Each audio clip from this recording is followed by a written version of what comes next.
ધોરણ 11 commerce subject accountancy એટલે કે નામાના મૂળ તત્વોમાં ગાલા એસાઇનમેન્ટ 2025 સેક્શન ઈનો ચેપ્ટર ઘસારાના હિસાબોનો આજે આપણે ચોથો દાખલો લઈ રહ્યા છીએ.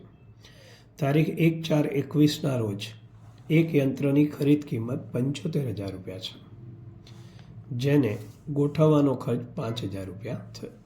તો જ્યારે પણ ખરીદ કિંમત અને ગોઠવણી ખર્ચ આપ્યો હોય તો બંનેનો આપણે સરવાળો કરીશું, એટલે આપણને મળશે પડતર કિંમત 75 + 5 80,000. દર વર્ષે 5% લેખે ઘટતી જતી બાકી પ્રમાણે ઘસારો ગણો.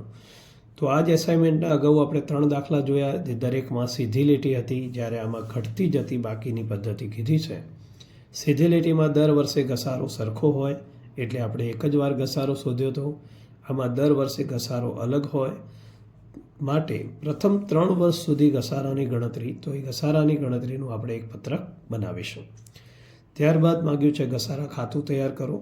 તો 3 વર્ષની માહિતી છે, તો 3 વર્ષનું આપણે ઘસારા ખાતું બનાવીશું.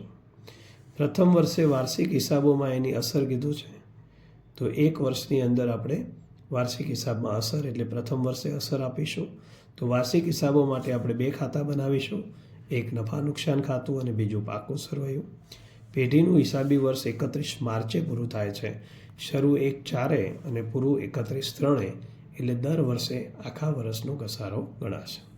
તો સૌ પ્રથમ આપણે ગણતરી કરીએ. એમાં પહેલું પડતર કિંમત. તો પડતર કિંમત બરાબર ખરીદ કિંમત વત્તા ગોઠવણી ખર્ચ. ખરીદ કિંમત આપણને આપી છે 75,000 રૂપિયા અને ગોઠવણી ખર્ચ આપ્યો છે 5,000 રૂપિયા. તો 75,000 + 5,000 બરાબર 80,000. વાર્ષિક આપણે ઘસારાની ગણતરી કરીશું, જેની આપણે ગણતરીનું એક પત્રક દોરી કાઢીએ. સૌ પ્રથમ આપણને બાકી આપી છે પડતર કિંમત આપણે શોધી છે 1/4/21ના રોજ આપણે યંત્ર ખરીદ્યું હતું, જેની આપણે પડતર કિંમત શોધી હતી 80,000 રૂપિયા.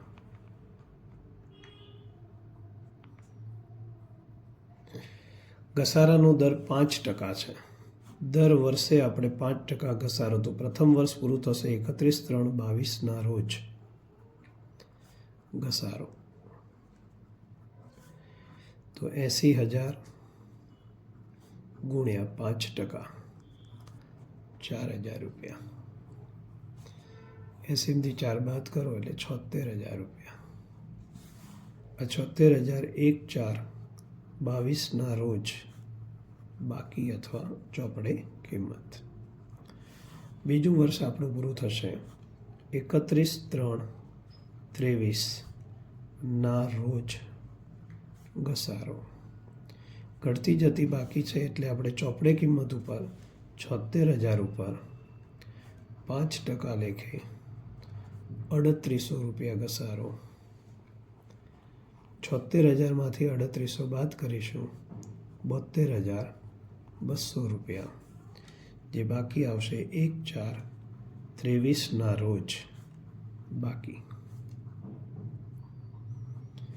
ત્યારબાદ આપણે ત્રીજા વર્ષનો એના પર ઘસારો ગણીશું. -31/3/24ના રોજ ઘસારો. ઘસારો હંમેશા ઘટતી જતીમાં શરૂની બાકી પર જ ગણવાનો.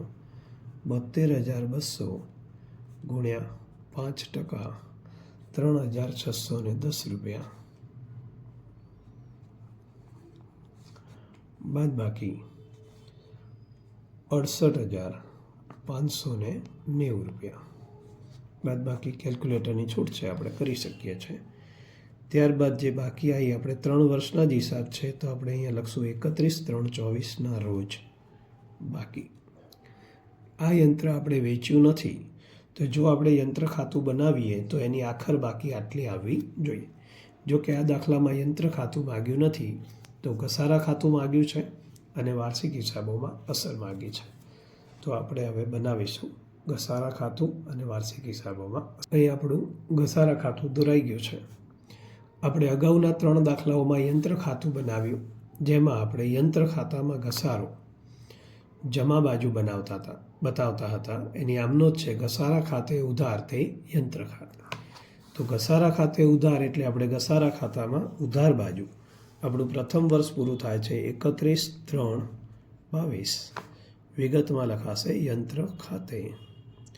પહેલા વર્ષનો ઘસારો છે 4,000 રૂપિયા. અને આપણે બીજી આમનોંધ કરતા હતા ઘસારા ખાતું બંધ કરીને નફા નુકસાન.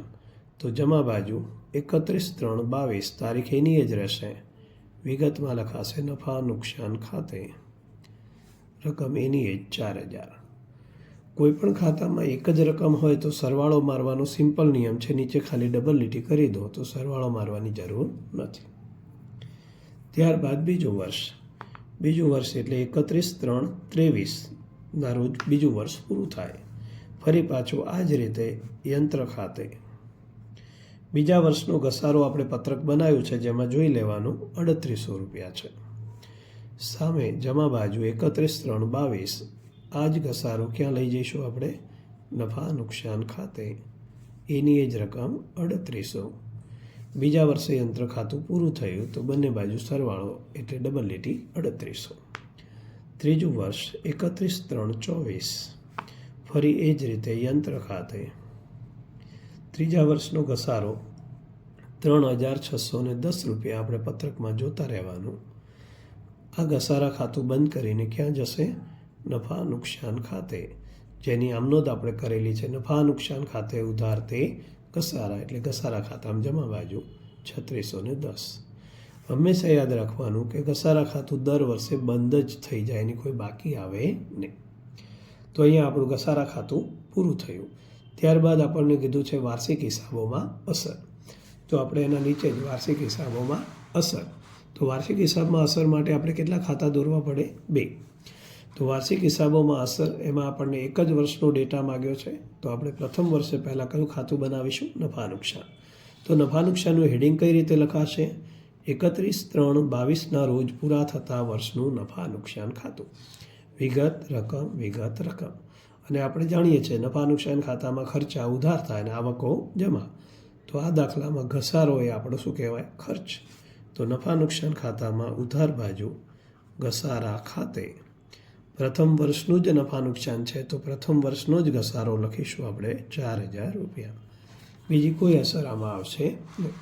ત્યારબાદ આપણે બનાવીશું પાકું સરવૈયું, જેનું હેડિંગ લખાશે 31/3/22ના રોજનું પાકું સરવૈયું. પાકા સરવૈયાનું હેડિંગ લખાય મૂડી દેવા રકમ, મિલકત લેણા રકમ. જેમાં આપણે મિલકત લેણા બાજુ પહેલાં લખીશું યંત્ર. આપણે 31/3/22નું બનાવી રહ્યા છીએ એટલે 1/4/21ની જે આપણને પડતર કિંમત આપણે શરૂઆતમાં શોધી હતી એ પડતર કિંમત પહેલાં લખવાની 80,000 માઇનસ ઘસારો, જે આપણે ઉપર નફા નુકસાન ખાતામાં પ્રથમ વર્ષનો ઘસારો 4,000 લખ્યો, જે આમાંથી આપણે બાદ કરીશું. 80માંથી 4 જાય તો 12 આવશે 76,000.